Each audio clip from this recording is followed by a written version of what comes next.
Bon matin, gang, vidéo ici. On va parler, dans le fond, de dépannage. Donc, ceux qui sont avec moi au collège, on a eu l'expérience de travailler avec un peu de dépannage dans la dernière partie du cours du CCNA 200-301. Donc, là, je m'excuse, je perds un peu ma voix dernièrement. Euh, fait que tu peux suivre la progression de comment j'ai été malade à perdre ma voix. Mais tout ça pour dire, ouais, aujourd'hui, on va faire un exercice de dépannage. J'ai pris un exercice qui ressemble beaucoup à un examen qu'on a eu pour les étudiants avec moi au collège, en réseau 3, on va dire ça. Mais j'ai complexifié un petit peu la situation, j'ai créé d'autres problèmes pour rendre ça un petit peu plus élaboré. Mais dans le fond, le but de la vidéo aujourd'hui, c'est vraiment de voir comment je fais pour dépanner. Parce que là, jusqu'à date, ce que tu as vu, c'est comment configurer, comment faire des trucs. Puis, je dis toujours aux étudiants, OK, puis si tu regardes au fil de mes vidéos techniques et théoriques, il faut qu'on mette l'accent, gang, sur la compréhension, sur c'est quoi les étapes pour configurer quelque chose, comment fonctionnent les différents trucs qu'on voit. Fait que si tu regardes la première partie du CCNA 200-301, très théorique, beaucoup de choses à savoir, je le sais. L'encapsulation, la segmentation VLSM, euh, le mécanisme de communication complet, le rôle de chaque couche. Il y a beaucoup de choses à voir, là. Les adresses IP, les adresses MAC, bon, et ainsi de suite. Mais quand on avance dans le CCNA puis qu'on tombe dans le deuxième et le troisième cours, on voit beaucoup moins de contenu théorique, il y a beaucoup moins de choses à voir, mais c'est beaucoup plus technique et on dirait que c'est plus facile. Mais il faut qu'on focus sur la compréhension de ces choses-là. Fait que si j'ai un scénario où est-ce que j'ai deux commutateurs multicouches, deux commutateurs de couche 2, j'ai un routeur, vous pouvez voir dans l'information, euh, il y a trois VLAN, le PC 1 est dans le VLAN 10, PC2 est dans le VLAN 20, PC3 est dans le VLAN 10, PC4 dans le VLAN 20. Entre les switches et les core switch, c'est des trunks, normalement, qui devraient laisser passer tous les VLAN pour qu'ils puissent transiger ensemble. Je fais du euh, HSRP et du inter-VLAN routing. Donc, au lieu de router on a stick, j'ai du inter-VLAN routing. Donc, sur les cores, j'ai plusieurs interfaces VLAN pour les différents VLAN, donc VLAN 10, 20 et 96 qui est le management. J'utilise DHCP via le serveur DHCP R1, donc le routeur 1 et le routeur ou le serveur DHCP pour le VLAN 10 et 20. Management, c'est des adresses statiques. Et j'utilise HSRP pour équilibrer puis partager le rôle de passerelle par défaut entre la Core 1 et 2. Core 1 est supposé être le routeur virtuel ou le routeur principal, excusez-moi, pour le VLAN 10 et 96. Il est stand-by ou en attente pour le VLAN 20 et la Core 2 est principale pour le VLAN 20 et en attente pour le VLAN 10 et 96. Fait que ça ressemble à ça la topo. J'ai des interfaces routées entre les deux cores vers le routeur 1, un lien série entre le routeur 1 et le fournisseur d'accès Internet qu'on ne touche pas, il est déjà configuré, et un serveur facebook.com pour simuler un peu un Internet ou quelque chose de genre. Fait que dans mon scénario, je te donne une liste de problèmes ici. On va regarder la liste de problèmes, puis on va essayer de se faire une tête sur qu'est-ce qu'on devrait faire en premier. Puis on va y aller étape par étape. Fait que quand on commence le dépannage avec mes étudiants, j'essaie de vraiment y aller très simple. Je vais vous guider vers les problèmes au début. Mais plus tard au travail, il va falloir que tu sois capable de t'habituer à régler des problèmes par toi-même sans même avoir de, de, de guide ou d'astuce ou un petit coup de pouce, là. Des fois, tu vas avoir des symptômes qui vont t'aider, mais tu n'auras pas nécessairement quelque chose tout cuit dans le bec, comme ici, on va dire. Fait que si j'ai 5 problèmes, le PC1 et PC3, qui sont les deux dans le VLAN 10, logiquement, selon la topo, euh, ne peuvent pas parler à personne à l'extérieur de leur réseau. OK, on y revient. OK, mais essentiellement, PC1, B3, on dit qu'ils peuvent seulement ne pas parler, ils ne sont seulement pas capables de parler à quelqu'un à l'extérieur de leur réseau. Ça veut dire, logiquement, que selon l'énoncé, ils peuvent parler ensemble, mais pas parler à l'extérieur de leur réseau. Fait que ça, c'est un des problèmes. OK. Couche d'accès. Là, je le dis, c'est un problème de couche d'accès. Deux PC ont aucun accès réseau. Leur port est down. On le voit sur la topo Packet Tracer, mais avec les équipements physiques, ça serait la même chose. Fait qu'il y a deux PC qui sont down. Dans ma topo, j'ai du port security, sécurité des ports. Peut-être ça a rapport à ça. Couche d'accès, personne ne peut parler au PC dans le VLAN 20 sur la Switch 2. Fait que personne dans le réseau est capable de parler au PC qui est dans le VLAN 20 sur la Switch 2, donc le PC 4. Fait que personne n'est capable de parler à PC 4. Qu'est-ce qui se passe? On ira voir. DHCP, un problème de DHCP, le PC3 n'est pas capable d'avoir d'adresse IP. Donc, PC3 n'a pas d'IP. Pourquoi? Je ne sais pas, mais il est connecté, là, le port est up, mais tu vois, il n'y a pas d'adresse IP. On va aller voir. Puis aucun PPC est capable de faire un ping à 96.96.96.96. Donc, personne ne peut rejoindre cette adresse-là. On va y aller étape par étape. Normalement, par où on commence? Je ne vais pas commencer avec un problème de routage qui dit personne ne peut parler à 96.96.96.96 parce que c'est un problème de couche réseau, c'est beaucoup plus élevé. On va commencer par les problèmes de couche accès les plus bas niveaux, puis on va travailler en haut, on va monter. C'est ça la logique. Normalement, c'est ce qu'on devrait faire. Il y a des situations où on devrait faire du dépannage top-down. On commence par le haut et on finit par le bas où on mélange, mais là, dans cette situation-là, on devrait commencer par la couche accès ou le plus près des utilisateurs, normalement. Fait qu'on va aller voir, moi, ce que je suggère, c'est qu'on va aller voir commencer. Deux PC n'ont aucun accès au réseau, on le voit ici, c'est clair, les ports sont en rouge. Qu'est-ce qui se passe? Fait que je vais aller sur la switch, je vais aller voir, premièrement, moi, ce que je ferais, l'état des ports. Puis là, je vais vous montrer le dépannage le plus simple, sans même faire de show, des commandes avancées, le show IP interface brief, show interface trunk. On va juste aller voir la config. OK? Show, run. Allons voir ça. Là, ce que je cherche, puis ce que je veux voir, c'est quoi? Ben, c'est la configuration des ports. Là. Fait que le PC1 est dans le port 10, le PC2 est dans le port 11. Je le sais déjà d'avance, mais sinon, tu aurais pu aller voir. Fait que port 10 et 11. OK. Description PC1, Switchport Access VLAN 10, il est dans le bon VLAN logiquement. Switchport Mode Access, c'est bon. Switchport Port Security, donc Port Security est actif. Fait que là, ce qu'il faut que je comprenne ici probablement, c'est comment fonctionne Port Security si je veux résoudre le problème. OK? Parce que ça doit avoir un rapport avec ça. Si tu comprends bien Port Security, tu vas savoir quelle est la nature du problème. Fait que Switchport Port Security, MAC Address Sticky, ça veut dire on enregistre l'adresse MAC puis on la sauvegarde pour le futur. Et là, je ne vois pas la commande Switchport Port Security, Violation, Shutdown, Protect, Restrict. Si tu as vu les notes de cours sur Port Security, la sécurité des ports, par défaut, si tu actives Switchport Port Security, la violation qui est configurée, c'est Shutdown. Ça veut dire que si un port ne répond, outrepasse les critères de sécurité ou émet une violation, le port va être mis en mode Shutdown automatiquement. Ça ferait du sens, le port est à Shutdown ici. Switchport Port Security MAC Address Sticky. Là, je vois une adresse MAC. Puis après ça, ben, je vois PortFast BPD Guard. OK. Moi, juste envoyer une adresse MAC ici, là, ce que je me dis, là, OK, le port est fermé. Switchport Port Security est actif, donc ça veut dire que par défaut, il va fermer le port s'il y a un problème. Je vais commencer par juste aller, je vais copier l'adresse MAC, vous la gardez en tête, mais je vais aller sur le port 10, puis je vais essayer d'activer le port. Peut-être qu'il est juste shutdown, c'est peut-être une erreur. OK, interface F0/10. Non, shutdown. Hein? Pas. J'ai fait no shutdown, puis l'interface reste éteinte. OK, shutdown. No shutdown. Hein, ça marche pas. Puis j'avais des étudiants qui m'ont dit ça. Là, monsieur, mais je fais no shutdown, ça marche pas.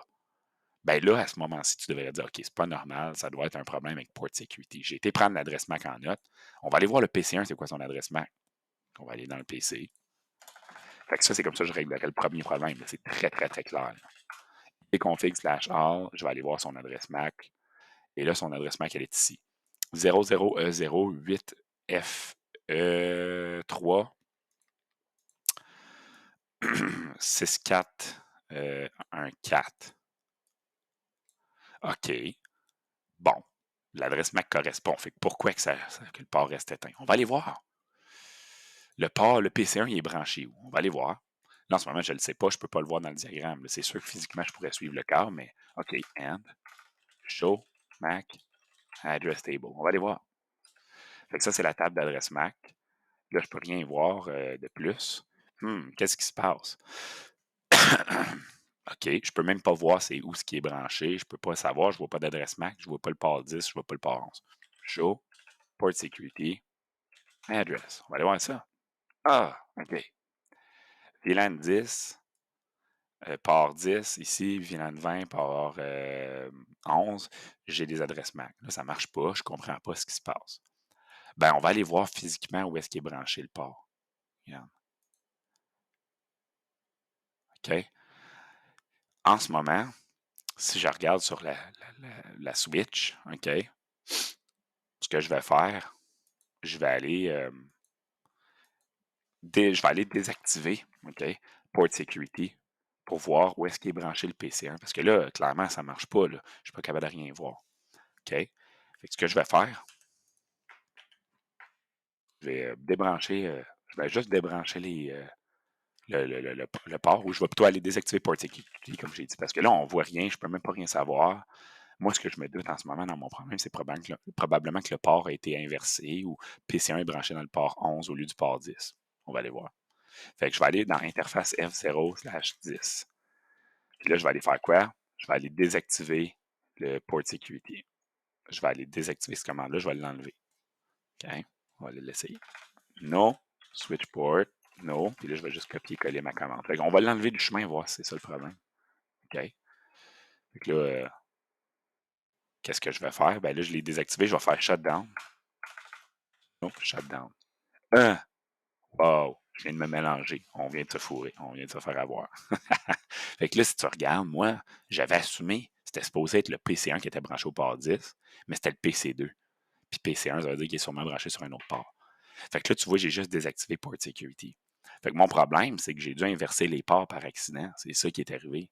Fait que là, si je vais voir, okay, show MAC address, okay, show MAC address table, on va aller voir dans le port 10 en ce moment ce qui est branché. Regarde là, on voit le port est actif, c'est 00E0 F92B 0B C5. Puis si je regarde l'adresse MAC du PC1, regardons son adresse MAC,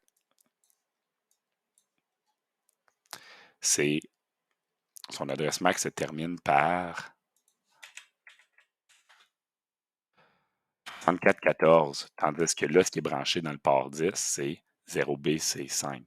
Fait que, comme tu peux voir, dans ma switch, dans ce cas-ci, le problème est encore plus difficile qu'on pensait. On avait inversé ce qui était configuré dans le port security. Le port 10 était configuré avec l'adresse MAC de PC1, mais ce n'était pas le PC1 qui était branché dedans.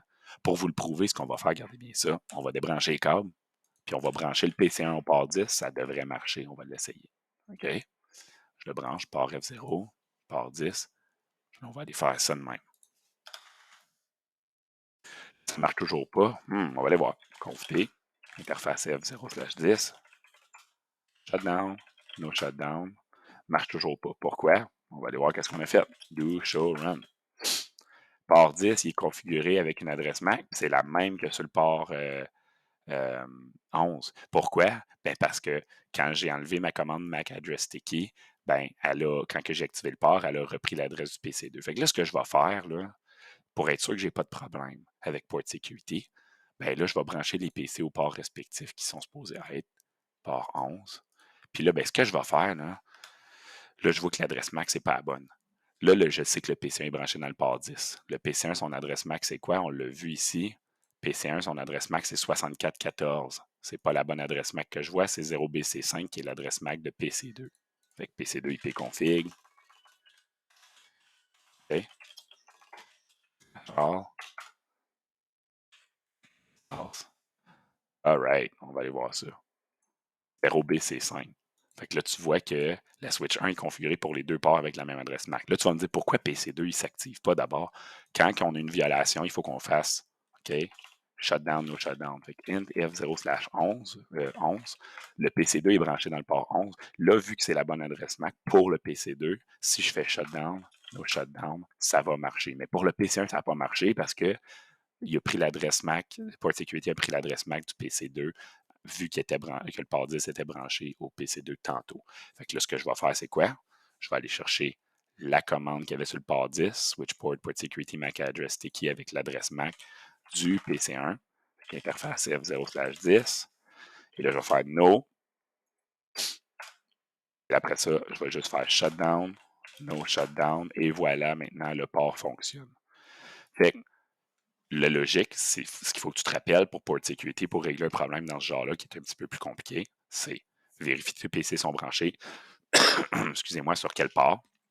Et ensuite de ça, si tu vois qu'il y a une adresse MAC, Sticky, vérifie l'adresse MAC des PC. Si tu vois que ça ne correspond pas, enlève no switch port security, MAC address sticky, l'adresse MAC, et là, fait shutdown, no shutdown. Le port va s'activer puis il va enregistrer la nouvelle adresse MAC qui est associée au port. Fait que c'était un peu plus difficile comme problème, mais on y est arrivé. Fait que tu peux regarder la partie de la vidéo là, à plusieurs reprises, mais ça, c'était le premier problème. Fait que 2 PC de la couche accent ont un connecté au réseau. On va l'enlever. On a réglé un problème. Il nous reste 4 problèmes. 1, 3, 4 et 5. Deux PC ne peuvent pas parler à personne à l'extérieur. OK, on va y revenir. Couche accès. Personne ne peut parler au PC dans le VLAN 20 sur la Switch 2. Moi, je dis, on va aller voir le problème 3, couche accès. Là, ça doit être un problème intéressant. Fait que personne ne peut parler au PC dans le VLAN 20 sur la Switch 2. Pourquoi je dis qu'il était intéressant? Mais c'est un problème de couche accès. Ça devrait être plus facile à régler qu'un problème de communication entre réseaux, DHCP ou de routage ou quelque chose de genre. Fait que je vais aller voir. Personne ne peut parler au PC dans le VLAN 20 sur la Switch 2. On va aller voir. Je vais commencer par aller voir la Switch 1. Et on va aller faire un do show run. Je ne vais même pas rien faire de compliqué. Là.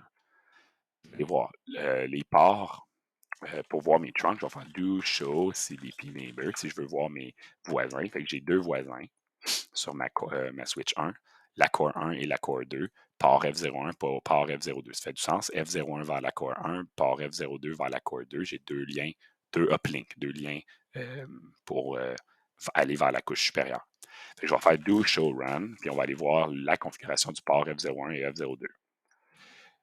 Description Core 1, Core 2, ça va. Switchport Trunk Native VLAN 69, Switchport Mode Trunk et les ports sont actifs. Est-ce que la config est bonne? Oui. J'ai pas de VLAN autorisé, Switchport Trunk Allowed VLAN, donc par défaut, tous les VLAN sont autorisés.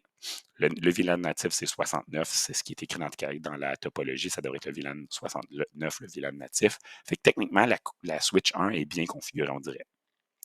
Je vais aller voir la Switch 2 maintenant. Je ne vais pas aller voir les cores tout de suite. Parce qu'on dit que personne ne peut parler au PC dans le VLAN 20 sur la Switch 2. Fait que ça doit être un problème avec la Switch 2. Enable, show run. On va aller voir. Là, si je regarde interface, Fast Ethernet 01, 02, c'est les deux uplink vers les cores.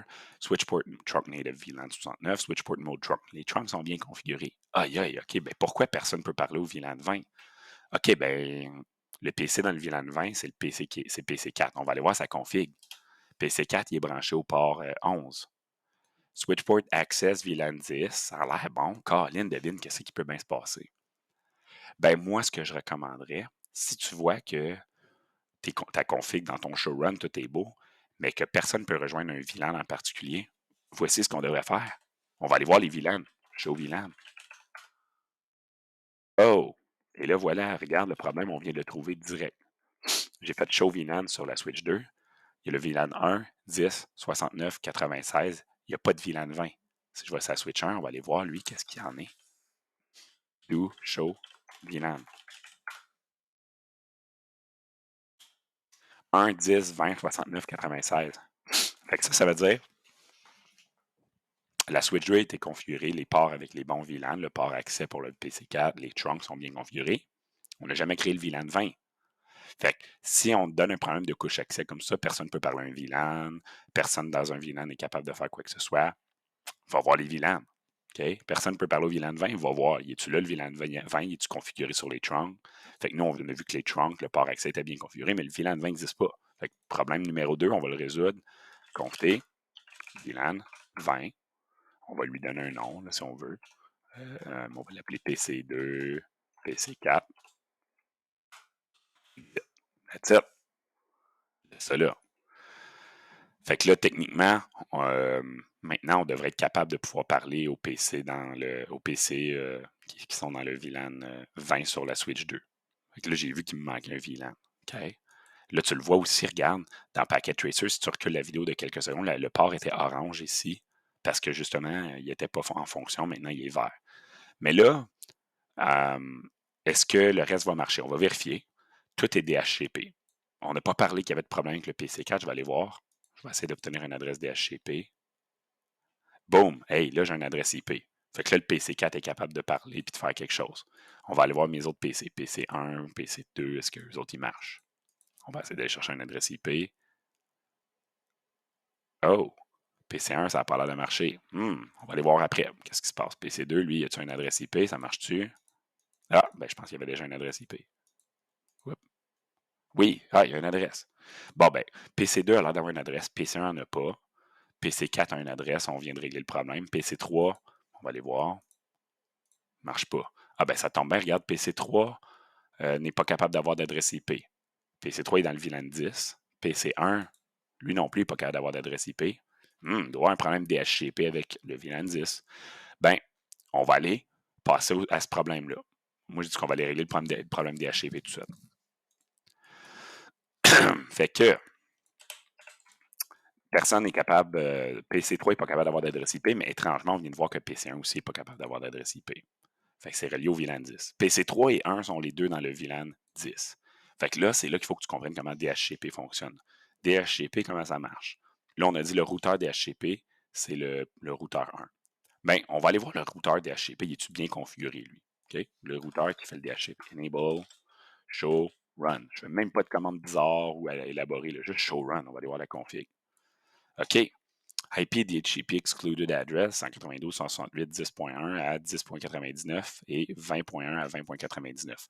Si je regarde l'énoncé, VLAN 10, le pool va de 10.100 à 254 et 20.100 à 254. Fait que l'énoncé ici, les adresses exclues font du sens. Selon la topo, là, ça fait du sens. Et là, je vais aller voir mes deux pools DHCP qui sont ici. IP DHCP pool VLAN 10, c'est bon, le nom, il est représentatif. IP DHCP pool VLAN 20, c'est représentatif. Et là, j'ai la commande network 192.168, 10.0, 255, 255, 255.0.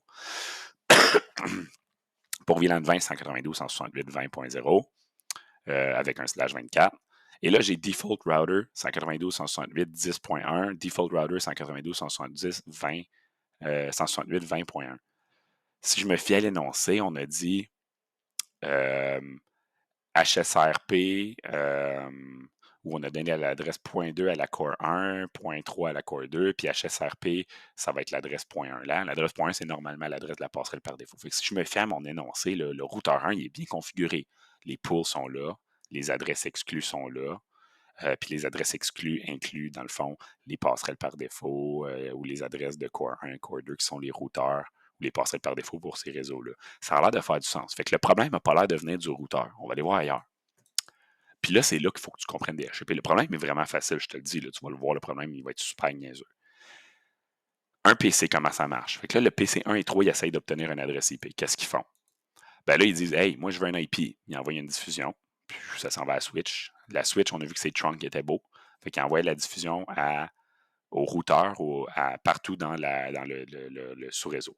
Fait que quand on envoie une requête d'HCP, c'est envoyé au domaine de diffusion dans tout le sous-réseau. Fait que c'est quoi le domaine de diffusion? Ben, c'est tous les PC dans le VLAN 10 pour PC 1 et 3. Fait qu'on a les switches qui vont recevoir la diffusion. PC2, 4 ne reçoivent pas ça, sont dans le VLAN 20, c'est un autre domaine de diffusion, mais les cores vont le recevoir parce que les cores sont les passerelles par défaut pour le VLAN 10, 20 et 96. Fait que si le problème, c'est pas le routeur 1, puis que c'est un problème de DHCP, ça doit avoir rapport avec les cores. On va aller voir les cores. On va commencer par la Core 1, parce qu'on a dit la Core 1, c'est elle qui était principale pour le VLAN 10. Fait que la Core 2, elle est comme secondaire, elle ne devrait pas avoir rapport, mais on va aller voir les deux. On va commencer par Core 1. Enable. Je vais faire un show run. That's it. Juste un show run. Je regarde, je me dis OK. Spanning tree, bon, OK. Ça c'est mes trunks vers les switches. Fait que switch port trunk native VLAN 69, switch port trunk encapsulation.1q, switch port mode trunk, ça a l'air d'être beau. Je vais aller voir si j'ai mes VLAN. Hein? On a été voir les VLAN, show VLAN, juste pour être sûr. 1, 10, 20, les VLAN sont là. Je vais faire la même affaire sur la Core 2. OK? On va vérifier étape par étape toutes les choses. Show VLAN, on va aller voir les VLAN. Les VLAN sont là. Show run. Fait que les trunks sont là. C'est les bons paramètres. Fait que là, les trunks sont beaux. Les VLAN existent. Fait que c'est pas un problème de couche 2. Fait que là, il me reste à aller voir les interfaces VLAN. Fait que le routage. Je vais retourner faire show run sur la Core 1. Là, ben, on va aller voir qu'est-ce qu'on a configuré. Ah, bon, OK. Là, on arrive où il y a des trucs intéressants. Je vais mettre la configuration de la Core 1, puis on va aller voir la Core 2 après. Fait qu'on va aller voir VLAN 10. On a VLAN 20 puis 96. Fait que VLAN 10, il y a une commande MAC address. On peut l'oublier, ça, c'est autre chose. On en reparle plus tard. IP address 192.168 10.2. Si je me fie au diagramme, Core 1 a l'adresse 192.168 10.2. OK. 255, 255, 255.0. Standby version 2. Ah, ça c'est HSRP. Il manque-tu quelque chose? Pensez 2 secondes. Si t'es pas sûr. OK. Je me dis, moi, je regarde ça, puis je regarde même pas ce qui est écrit à VLAN 20, mais je me dis, attends une minute, là, il y a quelque chose de bizarre, il y a quelque chose qui cloche. On va aller voir le routeur 1. On va juste aller voir ça, mais on va comparer les deux. Là, routeur 1, c'est le routeur DHCP. Là, regarde le routeur DHCP. Le routeur DHCP, on dit les adresses exclues. Puis là, on a dit pour le pool VLAN 10, le réseau, c'est 192.168.10.0. Default router, fait que la passerelle par défaut, 192.168.10.1. Mais là, interface VLAN 10 sur la Core 1, qui est censée être la passerelle par défaut, elle a juste IP address 192.168.10.2. Il y a quelque chose qui cloche, là. OK. Ben, c'est peut-être que c'est Core 2 qui a l'adresse .1, puis on le sait juste pas. On va aller voir. Hein? On ne sait jamais. Interface VLAN 10. MAC address. OK. IP address 192.168.10.3. Si je me fie au diagramme, ça fait du sens. Après ça, IP helper address 10.10.10.5. Puis après ça, j'ai standby version 2. Hein? Pourquoi j'ai IP helper address ici? 10.10.10.5, c'est l'interface du routeur 1. OK. Ben, premièrement, si je compare les deux cores, il y a un gros problème. Il y en a une qui a IP helper pour le VLAN 10, l'autre qui ne l'a pas. Qui a raison? Ah, ben, il manque ça. Ça, c'est un des problèmes. Il manque le IP helper. Fait que là, si tu ne comprends pas DHCP comment ça marche, c'est sûr que tu n'aurais peut-être pas trouvé le problème. IP helper, où est-ce qu'on le configure? On le configure sur le routeur qui est le plus près des PC qui font des requêtes DHCP. Fait que Core 1 et 2 sont les routeurs pour tous les PC ici. Fait qu'ils vont devoir configurer un IP helper. Pourquoi je configure un IP helper? Pour être capable de rediriger une requête DHCP dans un réseau local vers un serveur DHCP externe qui est à l'extérieur du réseau. Fait que le routeur DHCP, c'est R1. PC1, quand il envoie une requête DHCP, ça s'en va à Core 1 ou Core 2 selon qui est prioritaire ou qui est le routeur principal avec HSRP. Puis le routeur 1, Core 1 ou 2, va rediriger la requête DHCP à R1 via le IP helper. Fait qu'il faut que je configure le IP helper sur l'interface physique ou l'interface VLAN dans le cas d'un commutateur multicouche. Fait que ma Core 2, il y a un gros problème. Il me manque. Ma Core 1, il y a un gros problème. Il manque le IP helper. Fait qu'on va aller le configurer. C'est juste ça. Fait que ça, c'est un des problèmes. Mais il y en a un autre, on va aller voir. Face VLAN 10. Là, all right. IP helper. Là, c'est quoi que je vais mettre? Ben, normalement, je vais mettre l'adresse du serveur DHCP ou du routeur DHCP. Ben, dans le cas de la Core 2, ce que j'ai mis, c'est 10.10.10.5, qui est l'interface de routeur 1 ici. Pourquoi? Mais parce que la Core 2 est branchée à routeur 1 directement ici. J'ai mis l'adresse du tronçon suivant ou l'adresse de routeur 1 qui est accessible directement par Core 2. Core 1, est-ce que je peux mettre 10.10.10.5? Oui, mais ça serait niaiseux. À la place, je vais mettre l'adresse ici où mon curseur est de R1. Fait que je vais mettre 10.10.10.1. Hey, good! On va retourner en arrière, on va faire un show run, puis on va aller comparer euh, la configuration de l'interface VLAN pour les deux cores. On va juste aller voir qu'est-ce que ça donne. Fait que VLAN 10. Ah, IP address 10.2, IP address 10.3, on a dit c'était beau. IP helper 10.10.10.1, c'est bon. IP helper 10.10.10.5, on vient de régler un autre problème. Standby version 2. Ben là, on a un autre problème. Là. On a un problème d'HSRP ici. Fait qu'il y avait comme deux en un problème. C'est quoi le problème? Ben, regarde, on va comparer avec l'autre interface VLAN, Core 1, Core 2. Regarde le VLAN 20. IP address. IP helper address, la même adresse, c'est bon. Standby version 2. Puis là, standby 20 IP. Puis là, on a une adresse 20.1. Puis dans le VLAN 20, standby 20 IP 20.1. Il manque de quoi dans l'interface VLAN 10 sur les deux core switch? C'est quoi? Ben, il manque l'adresse virtuelle. Oublie pas. Fait que si tu ne sais pas comment HSRP marche, tu n'aurais jamais trouvé ce problème-là. HSRP, il faut qu'on spécifie notre adresse propre physique. Fait que point 2, c'est la core 1, c'est dans mon scénario. Core 2 a point 3. J'ai réservé point 1 comme adresse de passerelle par défaut. C'est ça qu'on a configuré dans notre pool DHCP. Dans le fond, là, ce qu'il va falloir qu'on fasse, ben, c'est qu'on aille configurer la même affaire pour HSRP pour notre VLAN 10. Fait que là, dans le fond, je viens de le faire. J'ai skippé un peu parce que je voulais le faire. Mais si tu regardes mon VLAN 10, comme j'ai dit, il manque le standby IP, il manque l'adresse virtuelle. N'oubliez pas, quand on parle d'HSRP, routeur 1 ou 2 ou commutateur multicouche 1 ou 2 a son adresse physique l'autre a son adresse physique, puis il y a l'adresse virtuelle qui est partagée, qui est celle de la passerelle. Ben là, elle n'est pas configurée sur aucun des deux cores. Fait que ce qu'on va faire, c'est juste ajouter. Fait que je l'ai fait ici, tu vois, standby 10, IP, 192.168.10.1 sur la core 1 et 192.168.10.1 sur la core 2. Puis là, ben, on va aller vérifier parce que là, selon le scénario, on a dit Core 1 est principal pour le VLAN 10 et 96. Core 2 est principal pour le VLAN 20 et 96. Pour le VLAN 20 et secondaire pour 10 et 96. Fait que ce qu'on va faire, moi, juste en regardant les deux messages ici, je le vois que pour la Core 1, elle est standby pour le VLAN 10, c'est qu'il y a un problème. Il y a quelque chose de mal configuré. Show, standby, brief. Fait que là, si je regarde, on va agrandir ça parce que c'est un petit peu difficile à lire. VLAN 10, il est standby. Le actif, c'est 10.3, c'est-à-dire la Core 2. Fait qu'il nous manque quelque chose. Puis l'adresse virtuelle, c'est 10.1. Fait qu'en ce moment, c'est pas Core 1 qui est le routeur principal. Pourquoi?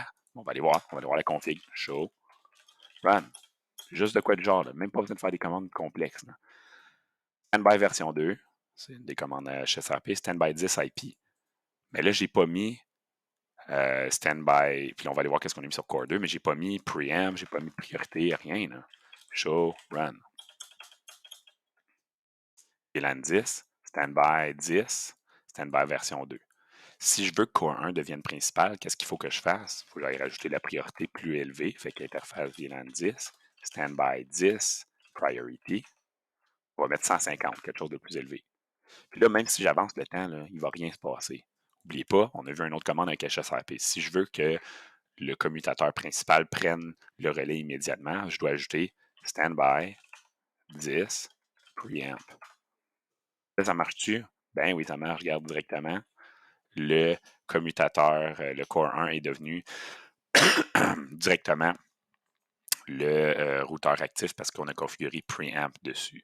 Fait que là, si je fais do, show, standby, brief, ben là, je vois que le VLAN 10 actif, c'est local, secondaire, c'est l'autre. Fait que là, ça marche, on a réglé un problème.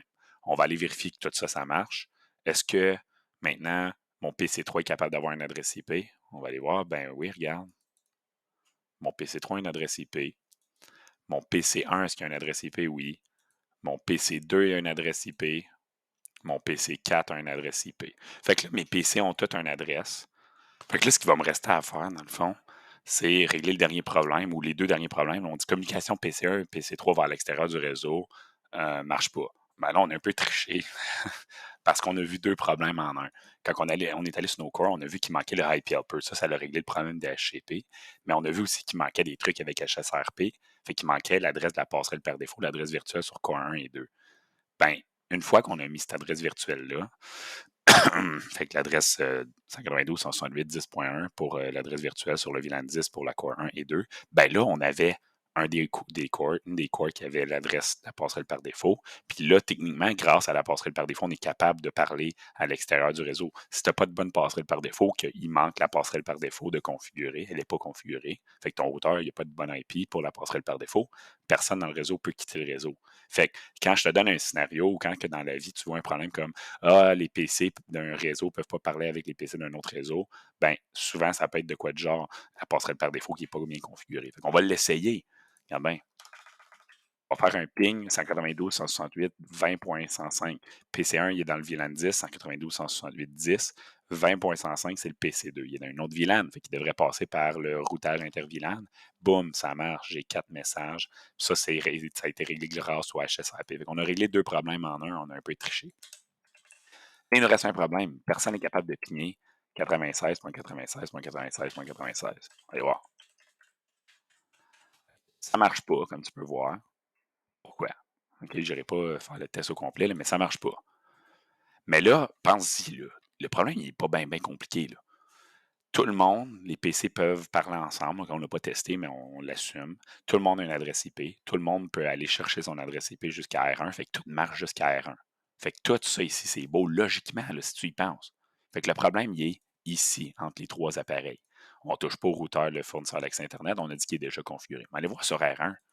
C'est un problème de routage, c'est sûr. OK? Show, IP, route. On va aller voir les routes. On termine avec ça, comme bien ça. Show IP route. Puis là, j'ai une route statique. Par défaut, j'ai des routes C et L pour des routes connectées. J'ai une route statique pour le VLAN 10 via 10, 10, 10, 2 qui est ici, ça fait du sens.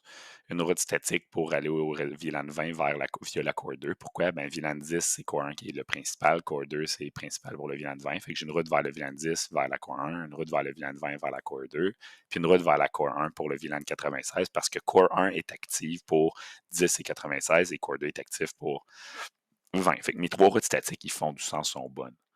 Puis là, j'ai des routes connectées ici pour le réseau directement connecté. Ça, c'est correct, j'ai rien à faire. Puis là, j'ai une route statique 0.0.0.0, une route par défaut via 209.165, 200.3. C'est quoi ça, 200.3? On va aller voir.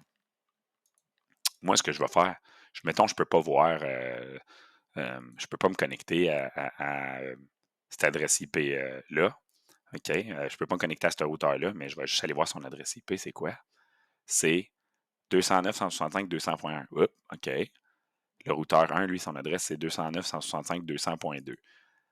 Le réseau ici, on a dit c'est 209.165.200.0. C'est un slash 30. Ça veut dire qu'il y a deux adresses. Il y a 0, c'est le réseau. Point 1, c'est la première adresse. Point 2, c'est la deuxième adresse. Point 3, c'est l'adresse de diffusion.